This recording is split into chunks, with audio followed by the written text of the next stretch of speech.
Bonjour André. Est-ce que vous pouvez nous donner des nouvelles des blessés, mais notamment de Steve Mandanda, savoir s'il sera disponible demain, qu'est-ce qu'il a? Il n'était pas à l'entraînement tout à l'heure au début de la séance. Oui, Steve, il va rater le match, quasiment à 80% confirmé. Et, je pense qu'il va être disponible pour Lens, mais va sauter cette match quasiment sûr contre Nîmes à cause d'une blessure musculaire grade 1. Non. Un peu plus derrière.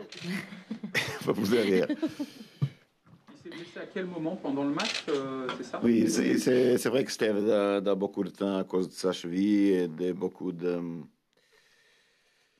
compensations musculaires qu'il fait tout ça côté droite, et il surcharge autres muscles. Et c'était jusqu'à 30 minutes de jeu, 25 minutes de jeu. Le moment que j'ai mis Johan Pelé à faire son échauffement, je pense que c'était plutôt à côté de 20-25. Et bon, par précaution, on a décidé de le faire sauter cette match et de le mettre prêt pour Lens. Romain. Oui, je voulais poser une question sur l'arrivée de Lirola. On a beaucoup parlé, quand on a fait le bilan de mi-saison, des avantages et des matchs références qui étaient en 4-4 de losange. Est-ce que l'arrivée de Paul va permettre de revenir à ce système qui, on sait, demande beaucoup aux latéraux? Oui. Bon, on a eu ce succès, même sans trop demander de la profondeur des latérales. C'est possible, oui. Il a bien fonctionné contre Nîmes avant. Évidemment, Nîmes va être préparé. C'est précisément ce qu'on a fait contre eux. Ça peut être un peu de changement de la part d'eux. Ils ont eu un match plutôt différent contre Lille que contre Strasbourg, quand ils ont perdu, joue un peu plus défensive, un 4-5-1 fermé. Je ne sais pas si c'est l'intention du coach de maintenir cette stratégie. Alors on doit faire attention aussi à la transition parce qu'ils ont des mecs qui vont vite dans les contre-attaques et c'est toujours dangereux. Mais oui, ça reste en possibilité, oui. Ouais. André, du coup, tu n'as pas répondu sur Amavi. Enfin, je crois qu'Alexandre t'avait relancé. Ça va être plus embêtant que prévu, plus long que prévu? Peut-être, oui. Il n'a pas repris encore. On pensait que lui pouvait reprendre les entraînements collectifs à partir d'aujourd'hui. Ce n'était pas le cas. Alors, oui, déjà, c'est un doute pour le match contre Lens et on va voir pour la suite. Mais oui, on est un peu en retard là parce qu'en courant en ligne recte, il n'a pas de problème, mais quand il change de direction, il sent toujours un peu de douleur. Alors peut-être là, on va perdre un peu de temps. On parlait de Mercato, je vais te relancer sur Milik. Est-ce que tu as parlé avec lui? Est-ce qu'il t'a dit qu'il voulait venir à l'OM? Parler avec eux? Non. Je ne parlais pas avec Milik. On a, comme vous savez, fait des négos avec Naples pour qu'il peut venir à l'OM, mais c'est pas confirmé non plus. Je laisse à Pablo, mais non. Sur l'aspect appel individuel, entraîneur-joueur, non. Valentin. Coach, bonjour. L'état de forme de Michael Cuisance, on en est où? On a l'impression qu'il n'a pas encore atteint son pic de forme maximal. Oui. Comment vous le jugez, vous? Oui, il a bien démarré, très, très bien démarré avec nous. Il a eu un peu plus de chance tout ça de but. Dernière chance comme titulaire contre Montpellier. Il cherche à trouver son meilleur niveau, je pense. Ses premiers pas ici à l'OM ont été décisifs, même appassionnants, si on peut dire comme ça. Avec un mec nous a porté vers l'avant, vision offensive, beaucoup de qualité technique, toute cette chose qu'il a. Mais que parfois un joueur peut perdre avec la manque de confiance, avec les choses qui ne sortent pas bien dans certains matchs. Alors oui, avec lui, on attend qu'il gagne un peu plus sa confiance pour continuer à donner les opportunités. il sait précisément de ça. Je parle beaucoup avec lui et je pense qu'il va revenir. Je vais laisser le temps juste pour lui pour aussi revenir à son meilleur niveau. Parfois, avec nos besoins, nos coachs, on presse un peu les choses. Mais oui, il se comporte bien à l'entraînement, travaille bien. Je pense que ça va arriver. Nico? L'après-match du Trophée des Champions, c'est poursuivi sur les réseaux sociaux. Quel regard vous portez là-dessus? Qu'est-ce que vous en pensez? Est-ce que ça vous contrarie? Est-ce que vous avez envie d'inviter les joueurs à peut-être moins être actifs ou pas du tout? Quel regard? Moins attractif, c'est quoi? Moins actifs. Ah. Moins actifs, pardon. Active, hein? Sur tout ce qui s'est passé. Sur le réseau? Oui. Oh, je sais pas. Quel regard vous portez là-dessus? Non, de rien. Ouais, parfois tu rigoles. C'est des chambrages entre une et les autres. Ça ne sert à rien à la fin pour la performance, pour le résultat. On a perdu et on était très, très dessus. On a évidemment rêvé d'avoir gagné cette trophée. Ce n'était pas le cas. C'est le Paris Saint-Germain que le porte après. Bon, les chambrages, non, sont normaux. Ils passent tous. Ça passait déjà avec leur défaite dans la Ligue des Champions. Et maintenant, c'est à nous de souffrir un peu. Bruno? Coach, deux petites questions. Déjà sur Lirola, vous l'avez dit, c'est un défenseur, vous l'avez présenté comme ça. Mais est-ce que vous pouvez aussi peut-être le faire jouer plus haut, sachant qu'il a été formé, je crois bien, comme joueur à vocation offensive, oui. Un peu comme Bounassar, suivant les matchs, qui pouvait peut-être jouer ailier aussi, voilà. Oui, peut-être, mais on a beaucoup de bons joueurs dans les côtés. Et c'est pas un poste qu'on cherche. Entre Louis, Thauvin, Payet, Nemanja, Marley et Valère qui jouent à les côtés aussi, on n'a pas besoin de là. Là, on cherche spécifiquement latéral droit. Évidemment, Louis, c'est un ailier qui a été converti en latéral, plus piston dans les systèmes à 5 de la Fiorentina. Mais non, c'est comme latéral qu'on le regarde à ce moment. Et un petit mot sur votre équipe qui est plutôt performante ces derniers temps face aux bonnes équipes et qui est un petit peu plus dans le dur face aux équipes de la deuxième partie de tableau. Et demain, vous recevez le dernier. Parvenez-vous à l'expliquer? C'est toujours une question un peu... je ne sais pas si vous avez la réponse et voilà comment... Non, pas de réponse. Bon, là, déjà, on a raté des chances. Normalement, 7 matchs finis avec une victoire, mais on a raté des bonnes chances. C'est comme ça. C'est être plus efficace. Si on était aussi plus efficace là contre Paris, on pouvait avoir un autre résultat. Mais c'est ça, c'est chercher cette efficacité. Parfois, 2-3 buts, 2-3 tirs sont suffis pour gagner un match. Parfois, 14, 20 ou 21 ne sont pas suffis. Ce que je pense, c'est que ça va être un match dangereux parce que Nîmes se va fermer. S'ils font la même chose qu'ils ont fait à Lille, et vont jouer bien dans les coupes de transition offensive, et c'est toujours un danger. Karim? Bonjour André, deux petites questions. La première, elle est sur Dimitri Payet. Après le match, tu nous disais que tu étais quand même satisfait de la prestation de Dimitri face à Paris, mais tu nous as dit, j'espère que physiquement, il aura récupéré pour jouer samedi. Il a besoin de travailler, de récupérer pour enchaîner les matchs? Oui, malheureusement, cette match tombe à 5 heures. Pas grand-chose.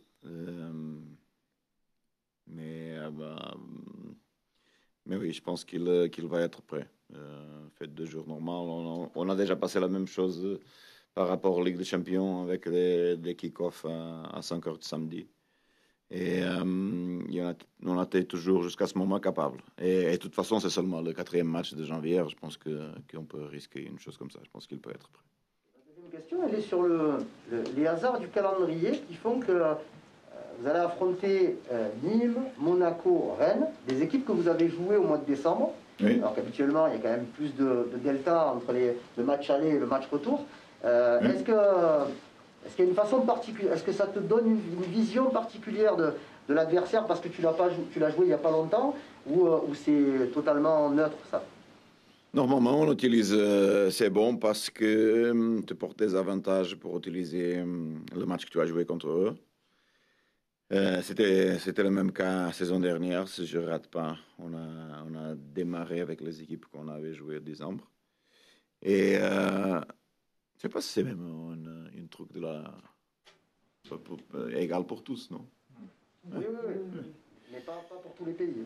Non, pas tout pour tous les pays. En Angleterre, ça se passe un peu comme ça. Tu anticipes 2 ou 3 journées au début de l'année.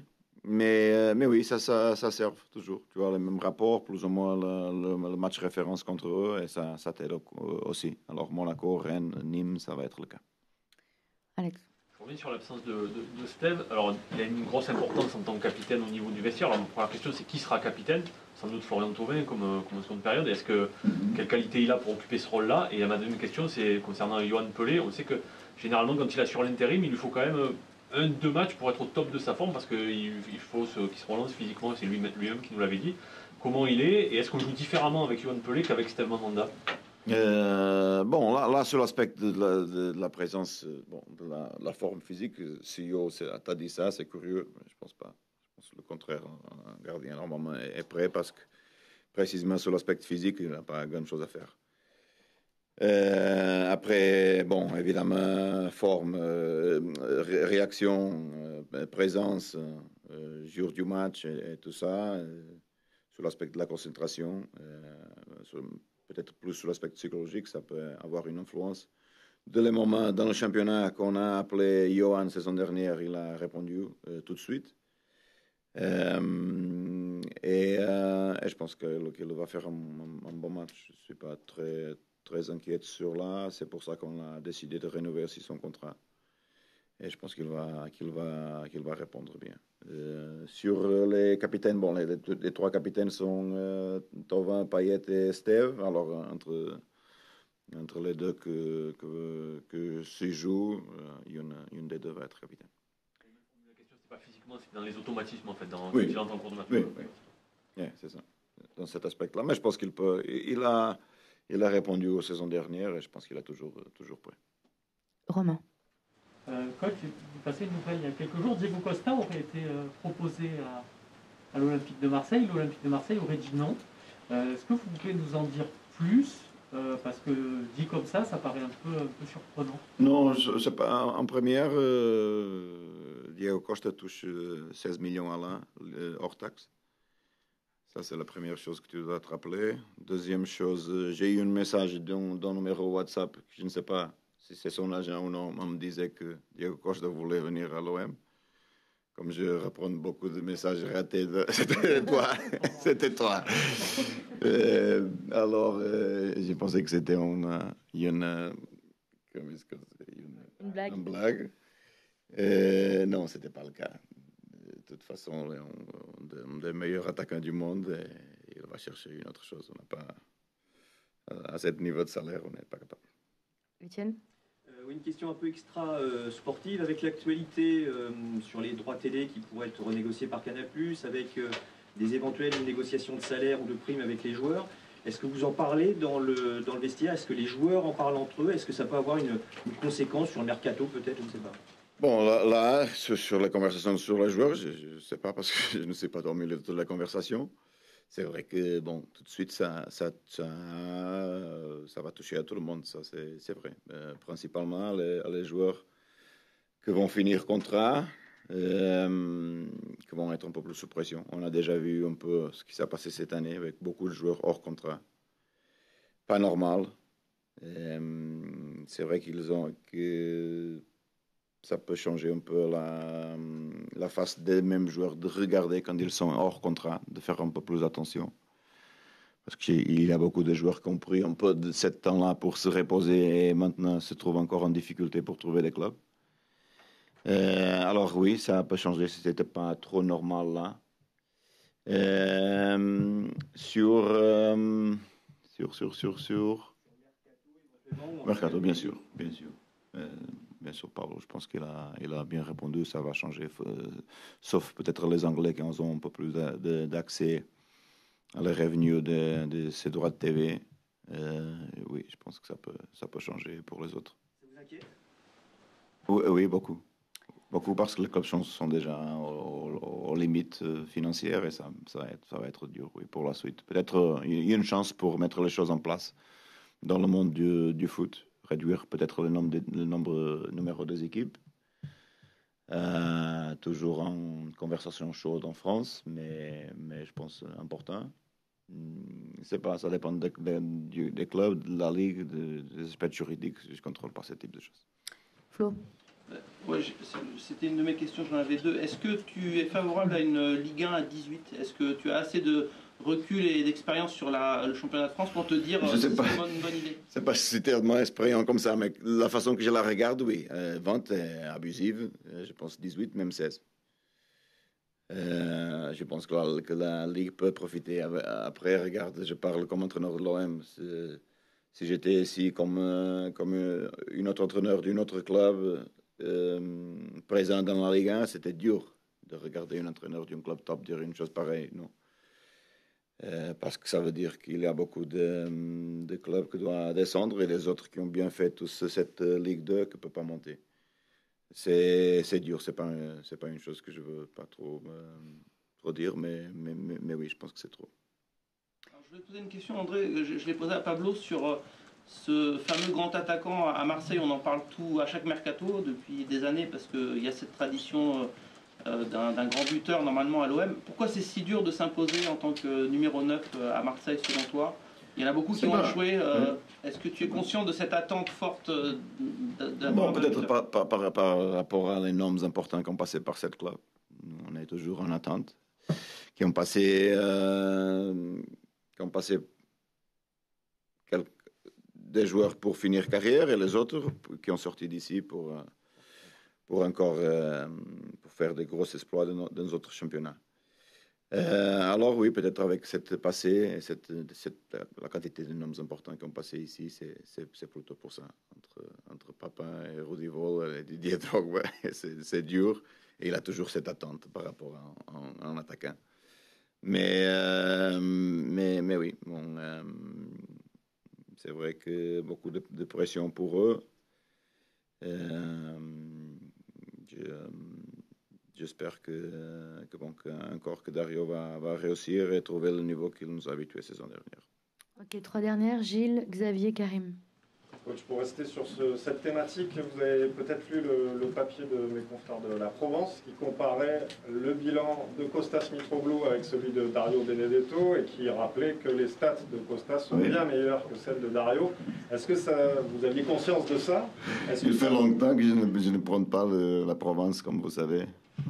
On a mal fini une histoire où j'ai raté. Et de ce moment-là, je ne prends pas le journal. Il a des stats quasiment 2 fois meilleurs. Oh, regarde, première chose.